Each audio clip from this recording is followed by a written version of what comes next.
तो इसकी सर्विस का ऐसा है भाई, देखो अगर आप 250 सीसी की बाइक ओन कर रहे हो, ठीक, तो 1725 रुपये मेरे हिसाब से तो ठीक है। ज़्यादा रेडिएटर में ऑलरेडी कवरिंग आ ही रही है कंपनी की तरफ से, ये गार्ड लगा हुआ आता ही है जो ऑलमोस्ट हर बाइक में आता है। और मैं एक चीज़ रिकमेंड करूँगा कि आप जो कंपनी से ये वाला गार्ड आ रहा है ना, इसके अलावा रेडिएटर गार्ड मत लगाओ कोई सा, क्योंकि आयरन फाइबर इसकी जब बोलो जहाँ बोलो लगानी पड़ेगी। कहीं भी रेस लगा लो। मैं तो कह रहा हूँ MT-15 मिली हो, ये बर्नआउट नहीं मारता इससे, इसलिए मैं इसका बर्नआउट नहीं मारता भाई। साला 16,000 रुपये का पेयर है, हालत खराब हो जाएगी। इसकी हाइट वैसे कम है, मतलब इसकी ग्राउंड क्लियरेंस ज़्यादा है, और इसकी जो अगर बैठेगा बंदा तो उसकी अगर हाइट थोड़ी कम भी होगी तो भी चलेगा। बट ये है कि मतलब इन्होंने ग्राउंड क्लियरेंस से कोई समझौता नहीं किया है। So hello guys, welcome back to my YouTube channel. तो भाई आज हम आ गए हैं फिर से ड्यूक 250 को लेके। वैसे बहुत सारे कमेंट थे बट टाइम नहीं मिल रहा था, इसलिए मैं लॉन्ग वीडियो बना नहीं पा रहा था। और एक बात मैं बता दूँ, ये बाइक मेरी नहीं है, ये बाइक काकू की है, ठीक है। मतलब बहुत बंदे मुझे कॉन्ग्रेचुलेट करते हैं, तो भाई मेरी नहीं है, मेरी MT-15 है, ये काकू की बाइक है। तो आज हम जानेंगे काकू से इस बाइक के वैसे कितने किलोमीटर चल गई है ये। भाई ये देखो, इसका मीटर चेंज हुआ था, मैं पहले बता रहा हूँ। हाँ, तो और वैसे बहुत सारे बंदों के इशू आया होगा ये मीटर चेंज वाला आया, ये सॉफ्टवेयर अपडेट आना है। और ये इसका जो ये भी, हाँ ये टाइप सी है, सॉरी ये फास्ट चार्जिंग है। ये वैसे चल चुकी है क्लोज टू 5000, ठीक है। अगर इसको ये 2500 के आसपास चेंज हुआ था मीटर, ये डिजिटल मीटर तो ये 0 हो जाता है। ऑलमोस्ट 5000 चल चुकी है, ऑलमोस्ट 5000 चल चुकी है, क्लोज टू 4500 मान लो। तो आज हम जानेंगे काकू से इसका एक्सपीरियंस कैसा रहा काकू का, और इसको ड्यूक 250 को बेस्ट 250 सेगमेंट की बाइक क्यों बोलते हैं, प्रॉपर जानेंगे। तो चलिए शुरू करते हैं वीडियो को। तो भाई पहले काकू से पूछ लेते हैं प्रॉपर इसकी जो इन्फॉर्मेशन है, बाइक के इंजन परफॉर्मेंस और जो भी चीज़ें हैं। तो काकू इसका इंजन कितने सीसी का है और कितनी पावर है इसकी? 2.49 सीसी का, मतलब क्लोज टू 250 सीसी कैटेगरी की ये बाइक में आती है। और इसके अंदर पावर है 31 bhp, 25 newton metre of torque, जो कि प्रीवियस वर्जन से 1 bhp और 1 न्यूटन मीटर ऑफ टॉर्क ज़्यादा है। और इसके अंदर आप देखोगे रेडियल टायर आता है पीछे, स्टील ब्रेड MRF का अभी तक का सबसे महंगा टायर इसे कहा जाता है, स्टील ब्रेड, इसीलिए बर्नआउट नहीं मारता इससे, इसलिए मैं इसका बर्नआउट नहीं मारता भाई। साला 16,000 रुपये का पेयर है, हालत खराब हो जाएगी। प्लस और इसमें बनाना स्विंगार्म आता है, सिंगल साइडेड स्विंगार्म आता है, जिसकी वजह से इसकी आप देखोगे, जो आप एक चीज़ नोटिस करना, जिसका सस्पेंशन ऐसे खड़ा होगा उसकी हाइट में बहुत डिफरेंस आएगा। और इसके अकॉर्डिंग इसकी हाइट वैसे कम है, मतलब इसकी ग्राउंड क्लियरेंस ज़्यादा है, और इसकी जो अगर बैठेगा बंदा तो उसकी अगर हाइट थोड़ी कम भी होगी तो भी चलेगा। बट ये है कि मतलब इन्होंने ग्राउंड क्लियरेंस से कोई समझौता नहीं किया है, ग्राउंड क्लियरेंस अच्छा है। बस ये है कि ये इसकी वजह से इसको थोड़ा कम हाइट मिल गई है। जैसे मनीष भी हैं, जिनके पास ड्यूक 390 है, ये जनरेशन 3 वाली, उनकी हाइट 5354 है। उन्होंने जब वो ड्यूक के बारे में उनसे बोला गया ना कि ड्यूक लेनी है, या उनका मन था स्पीड 400 पे जाने का उस पर, तो उन्होंने बोला ड्यूक की हाइट ज़्यादा है। तो जब हमारी बात हुई तो जब पता चला कि ड्यूक की हाइट कम कर दी गई है, ground clearance as it is same है जो प्रीवियस वर्जन की थी, ना कम करी है ना घटाई है, एज इट इज़ वैसी है, बस सीट हाइट कम कर दी है।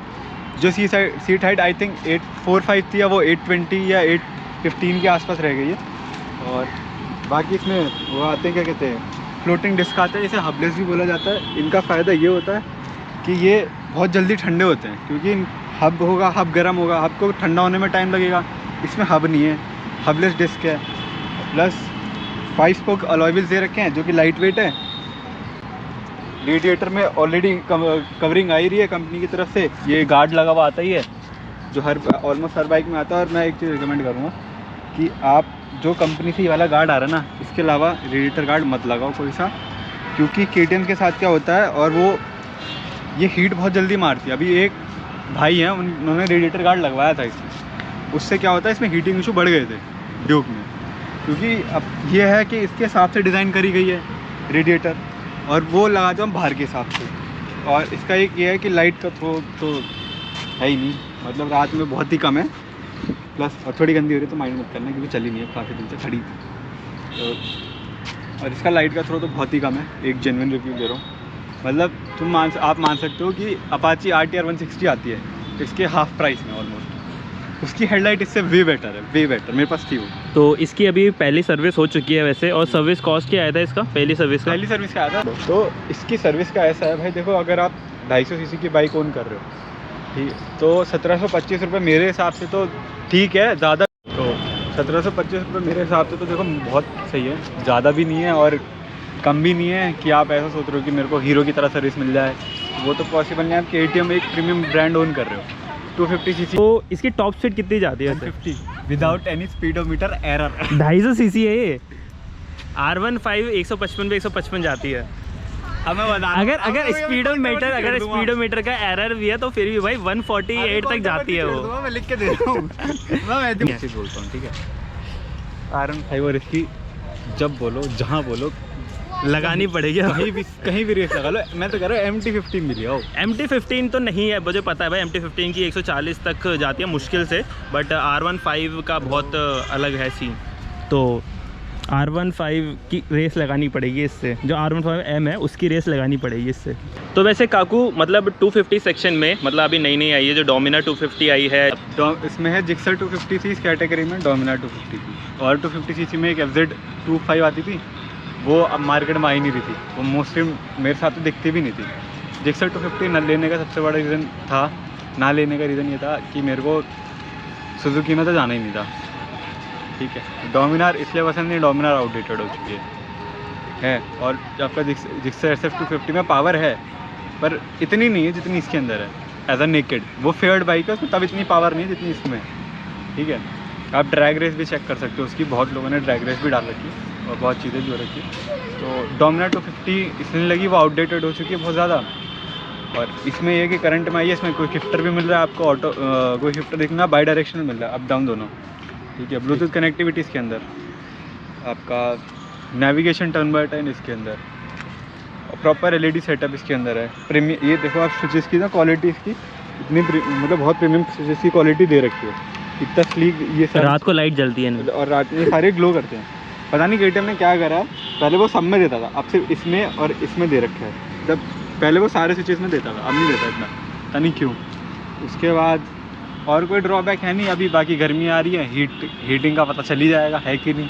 वो मुझे पता चल गया था भी 1 किलोमीटर में मैं MT15 चलाता तो मुझे पता चल गया था भाई, मेरी वाली बिल्कुल हीट नहीं करती, ये थोड़ी सी हीट कर रही थी, मतलब लग रहा था मुझे, क्योंकि भाई वैसे ही हमने तो ऐसी ही चप्पल में आ रखे हैं भाई। देखो साथ ही बात है, KTM में ऐसी हीटिंग के लिए बदनाम है। हाँ, तो हीटिंग तो है, हीटिंग रहेगी, हाँ वो तो इशू है। बट ऑल ओवर अगर 250 सेक्शन की बात करें तो ये बाइक बहुत सही है। अगर आप वैसे मैं बोलूँ तो अगर रॉयल इनफील्ड की जो 350 सीसी है उनसे अगर आप इसका अगर ड्रैग, मतलब वो वैसे तो क्रूज़र बाइक है सारी, तो कंपेयर करना नहीं चाहिए, बट फिर भी अगर उनसे अगर कंपेयर करोगे तो इसकी स्पीड काफ़ी अच्छी है, क्योंकि मैंने मीटियोर 350 चला रखी है, उसकी टॉप स्पीड 120 है, उससे आगे नहीं जाती, क्योंकि वो तो मेरी MT से भी हार जाती है वो तो। मैं आपको एक चीज़ बताऊँ, इस कैटेगरी जिस प्राइस में आती है ना, उस प्राइस में आपकी स्पीड 400 भी आती है, जो टाइम की है, ठीक है। ट्राइम की स्पीड 400 और इसमें ये डिफरेंस है, एक वो 400 सीसी की कैटेगरी में रिलाई करती है, प्लस वो बात अलग है, प्राइस सेगमेंट इसका और उसका सेम है, बट वो एक परफॉर्मेंस ओरिएंटेड बाइक नहीं है, ये पूरी परफॉर्मेंस ओरिएंटेड बाइक है, ठीक है। इसकी और उसकी अगर आप ड्रैग करोगे तो मतलब ज़्यादा डिफरेंस ऐसा नहीं आता, बहुत ज़्यादा डिफरेंस आ जाता है। इसकी और उसकी टॉप स्पीड ऑलमोस्ट सेम है, मतलब ज़्यादा वो 160 जाती होगी, 150 अगर आप इसे भी खींचोगे तो ये 160 चली जाती है एफर्टलेसली, एफर्ट डाल के। बहुत वो एफर्टलेस जाती है, एफर्ट डालना पड़ता है इसमें बस थोड़ा, बाकी और कुछ नहीं है इसमें, और कोई ड्रॉबैक है नहीं। बाकी इन फ्यूचर आएगा तो आ जाएगा। तो ठीक है, इस वीडियो को अब यहीं पर एंड करते हैं, मैं ज़्यादा खींचना नहीं चाहता, ये बस एक छोटा सा कस्टमर रिव्यू था, मतलब आप सोच सकते हो कि ये चीज़ें है इसमें। आप 390 मत लो, एक बार को 250 ले लो। हाँ 390 वैसे मैं सही बताऊँ, मैं अगर सजेस्ट करूँ ना आपको 390 से अच्छी, अगर अपने अगर अपना पॉकेट देखना है ना, तो भाई आप इसको ले लो, क्योंकि 390 जाएगी। अगर टॉप स्पीड की बात करें 390 170 180 तक जाती है मैक्स टू मैक्स, और ये भी 150 तक जाती है, बट ये है कि 390 कितना माइलेज देती है? 390 का है एवरेज जो है 15 से 18 के 15 से 18 के बीच में, और इसका कितना है? इसका सिटी में